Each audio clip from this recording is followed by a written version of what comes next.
Good morning ha, guys. Ito ngayon sa bahay ko may sawa. Nakakatakot to. Ito nga siya oh. Yan po. Oh. Yan po, mga ate. Tingnan nyo, nakakatakot to. Medyo naman ko kukunin ko. Baboy, may sawa! Baboy! Sa nakakatakot, nagduduyan lang ko eh. Ano mo, kukulihin ka.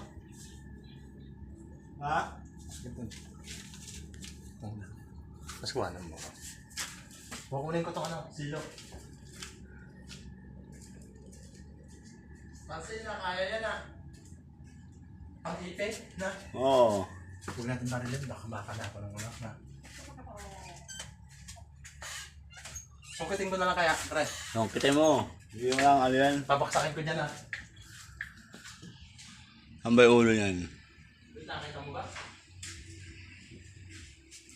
Yung ulo niya yun. Okay. Ayan.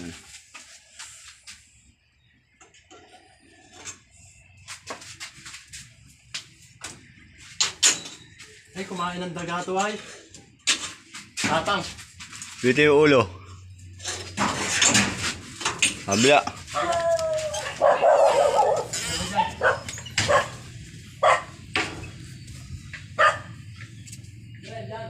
Kasi ito, nahuli na namin ang sawa. Yan, Haligang bahay namin. busog. Busog siya. Oh. Wow! Umihigpit ang hawak na. Hindi pa natin buka nga. Ano ba, sawang bitin? Sawang bitin, bitin. Bitin, ahas din yun, di ba? Sawa din yun. Sa amin kasi pag bitin, ahas yun. Lapag mo dito. Iba yung sawa, iba yung... Lapag mo dyan. Dito mo hawak sa ulo. Hindi ako nga, kagatin ako niyan. Hindi! Hindi, ganito lang hawak mo. Ano mo Ayan. mabibitawan? Huwag mo sasakalin masyado Hawakan mo mga tong ano. Ayokong maano yan. Mapakuwalan ko yan. Huwag mo babakawalan.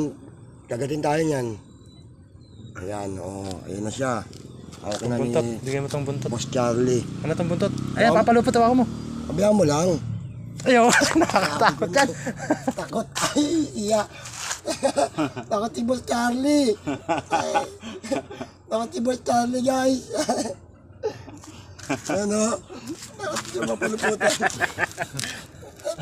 Taniman yung bundok eh. Taniman niya. Hindi siya sanay Dito mo makakuha. na. Ayan o. Ayan natin. Ayan guys. Huwag mo bibitawan. Nakakatakot to eh. Huwag. Ala, yan parang ano lang yan. Parang isda lang yan. Parang isda lang yan. Ayan o. Alam mo. Ayan, ibot